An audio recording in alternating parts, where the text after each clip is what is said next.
नमस्कार दोस्तों। धर्म रहस्य चैनल में आप सभी का एक बार फिर से स्वागत है। आज हम आपको एक सच्ची घटना सुनाने जा रहे हैं जो भानगढ़ किले में कुछ दोस्तों के साथ घटी। यह अनुभव हमें ईमेल के माध्यम से भेजा गया है और जब हमने इसे पढ़ा तो इस पत्र को भेजने वाले व्यक्ति का कहना है कि इस रात के बाद उनकी जिंदगी हमेशा के लिए बदल गई। तो आइए जानते हैं उनके शब्दों में यह खौफनाक अनुभव, ईमेल पत्र भेजने वाले की आप बीती। नमस्ते गुरुजी। जिंदगी में कुछ अनुभव ऐसे होते हैं जिन्हें हम चाहकर भी कभी भूल नहीं सकते। आज से 7 साल पहले हमने ऐसा ही कुछ महसूस किया था जो आज भी हमारी रातों की नींद उड़ा देता है। उस वक्त भानगढ़ किले का नाम हर जगह चर्चा में था। इंटरनेट पर इसकी डरावनी कहानियां भरी पड़ी थीं। हमने सोचा, क्या वाकई वहां भूत होते हैं? क्या वहां कोई आत्माएं भटकती हैं या फिर ये सब सिर्फ कहानियां हैं? इन्हीं सवालों का जवाब पाने के लिए हमने वहां जाने का फैसला किया। हमारी टीम में कुल 4 लोग थे। मैं, राहुल, अपने 3 दोस्तों अजय, विक्रम और सौरभ। हम सभी को एडवेंचर पसंद था और हमें भूत प्रेत जैसी चीजों पर कोई खास विश्वास नहीं था। रात का सफर और गांव वालों की चेतावनी। हमने अपनी कार उठाई और शाम 6 बजे जयपुर से निकल पड़े। भानगढ़ पहुंचते पहुंचते रात होने लगी।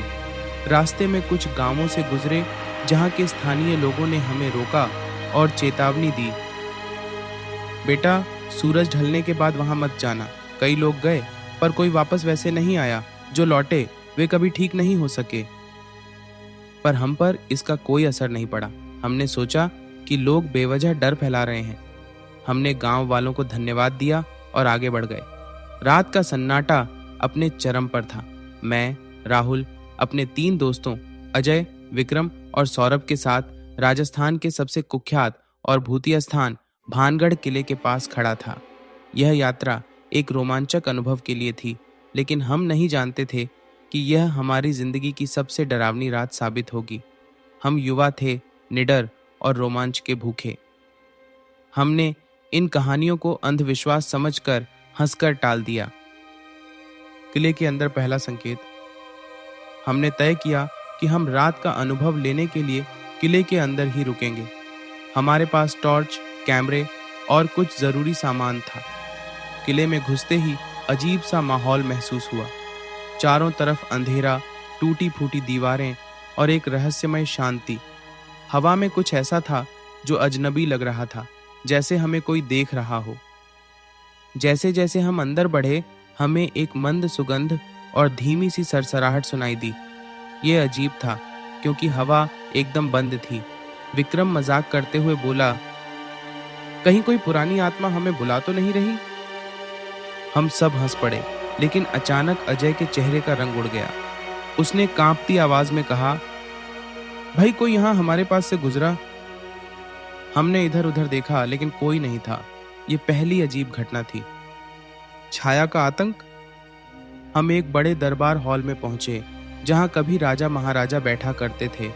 वहां घुप अंधेरा था और हमारी टॉर्च की रोशनी भी कमजोर पड़ने लगी। तभी सौरभ ने धीमी आवाज में कहा, तुम लोग देख रहे हो, वहां कोने में कुछ हिल रहा है। हमने टॉर्च घुमाई तो देखा एक काली छाया धीरे धीरे दीवार से सरक रही थी।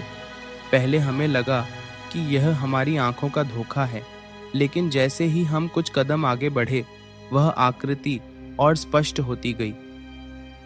वह कोई साधारण छाया नहीं थी। लंबे बाल, अधजला चेहरा और सफेद आंखें जो हमें घूर रही थीं। हम में से किसी की हिम्मत नहीं हुई कि हम आगे बढ़ें। तभी अचानक विक्रम जोर से चिल्लाया और गिर पड़ा।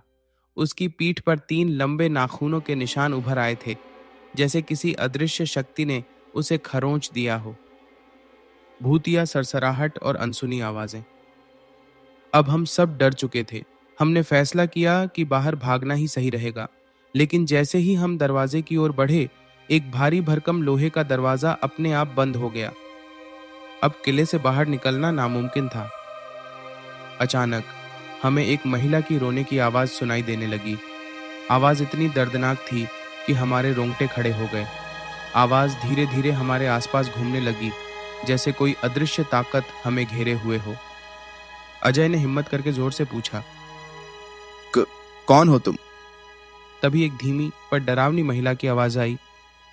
तुम्हें यहाँ नहीं आना चाहिए था, अब तुम कभी यहाँ से जा नहीं पाओगे। हमारी सांसें रुकने लगी थीं। किले के अंदर जो कुछ भी था वह हमें बाहर नहीं जाने देना चाहता था। किले के अंदर घुप्प अंधेरा था, बाहर जाने का हर रास्ता बंद हो चुका था। विक्रम दर्द से कराह रहा था, उसकी पीठ पर गहरे नाखूनों के निशान उभर आए थे, जैसे किसी अदृश्य शक्ति ने उसे खरोंचा हो। हम सबके शरीर में एक अजीब सी सिहरन दौड़ गई थी। किले की मोटी पत्थर की दीवारों से गूंजती वह डरावनी स्त्री की आवाज अब और करीब आने लगी थी। तुम यहां नहीं बचोगे। रहस्यमय स्त्री का प्रकट होना। हम दरबार हॉल के बीचों बीच खड़े थे। चारों ओर सिर्फ सन्नाटा और हवा में अजीब सी गंध थी। तभी हमें सामने वाले दरवाजे के पास एक धुंधली आकृति दिखी। उसकी लंबी सफेद साड़ी फर्श को छू रही थी और उसके घने बिखरे हुए बाल उसके चेहरे को ढक रहे थे। लेकिन जैसे ही उसने सिर उठाया, हमारे दिल जोर से धड़क उठे। उसकी आंखों में सिर्फ सफेदी थी, कोई पुतलियां नहीं। सौरभ बुरी तरह कांपने लगा। उसने धीमी आवाज में कहा, ये कौन है? ये यहाँ कैसे आई? वह स्त्री धीरे धीरे हमारी ओर बढ़ने लगी। हर कदम के साथ उसकी सांसों की आवाज तेज हो रही थी। हमारी टॉर्च की रोशनी भी अब मंद पड़ने लगी थी। अचानक विक्रम जोर से चिल्लाया, मेरे अंदर कोई चीज घुसने की कोशिश कर रही है। उसका शरीर झटके खाने लगा, जैसे किसी अदृश्य ताकत ने उसे अपने वश में कर लिया हो। किले की छत से आती भयानक चीखें। हमने उसे पकड़ने की कोशिश की, लेकिन तभी ऊपर की छत से भयानक चीखों की आवाज आने लगी। यह किसी एक व्यक्ति की चीख नहीं थी, बल्कि ऐसा लग रहा था जैसे कई लोगों को जिंदा जलाया जा रहा हो। हमने हिम्मत जुटाकर ऊपर की ओर देखा और तभी हमें छत से कई जली हुई आकृतियां नीचे गिरती दिखीं। हम सब डर के मारे कांप रहे थे, लेकिन हमें यहाँ से बाहर निकलना था। तभी वह रहस्यमय स्त्री जोर से हंसने लगी। उसकी हंसी इतनी खौफनाक थी कि हमारी रूह कांप गई। उसने विक्रम की ओर इशारा किया और बोली, अब ये मेरा है, कोई इसे नहीं बचा सकता। विक्रम के होंठ फड़फड़ाने लगे और उसकी आंखें भी सफेद होने लगीं। हमें समझ नहीं आ रहा था कि यह क्या हो रहा था, लेकिन अब हम उसे वहां छोड़कर भी नहीं जा सकते थे। भूतिया गलियारे में भागना। हमें पता था कि अगर हम यहाँ रुके तो अगला नंबर हमारा होगा। हमने विक्रम को जबरदस्ती उठाया और एक संकरी गली में भागने लगे, पर किले के गलियारे भूल भुलैया जैसे थे। हर रास्ता हमें कहीं न कहीं उसी जगह पर लाकर छोड़ देता था। तभी हमें एक बूढ़े साधु की परछाई दिखी। वह इशारे से हमें एक दिशा में जाने को कह रहा था। हमारे पास कोई और चारा नहीं था। हमने उसकी बात मानी और उसी दिशा में दौड़ पड़े। राक्षसी चेहरा और अंतिम दरवाजा। हम तेजी से भाग रहे थे कि अचानक सौरभ रुक गया। उसने कांपते हुए इशारा किया, देखो दरवाजे पर कौन खड़ा है। हमने टॉर्च की रोशनी डाली और जो देखा उससे हमारी रूह तक कांप गई। वह स्त्री अब विकराल रूप में हमारे सामने खड़ी थी। उसका चेहरा अब और डरावना हो चुका था। उसकी त्वचा झुलसी हुई थी और उसकी आंखों से खून टपक रहा था। वह हम पर झपटने ही वाली थी कि तभी रहस्यमयी मंत्र और साधु का हस्तक्षेप। अचानक हवा में किसी ने जोर से संस्कृत मंत्र पढ़ना शुरू कर दिया। क्रीं कालिकाय नमः, ह्रीं भैरवाय नमः। जैसे ही मंत्रों की ध्वनि बढ़ी, वह भूतिया स्त्री तड़पने लगी और एक जोरदार चीख के साथ गायब हो गई। हमने देखा कि वह साधु अब हमारे सामने खड़ा था। उसने कहा, भागो, ये किला तुम्हें निगल जाएगा। हमने बिना कुछ सोचे समझे दरवाजा खोला और पूरी ताकत से बाहर की ओर भागे। जैसे ही हमने किले की सीमा पार की, पीछे से एक जोरदार धमाका हुआ और किले का दरवाजा अपने आप बंद हो गया।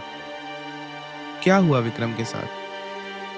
हम सब जिंदा बच गए, लेकिन विक्रम अभी भी बेहोश था।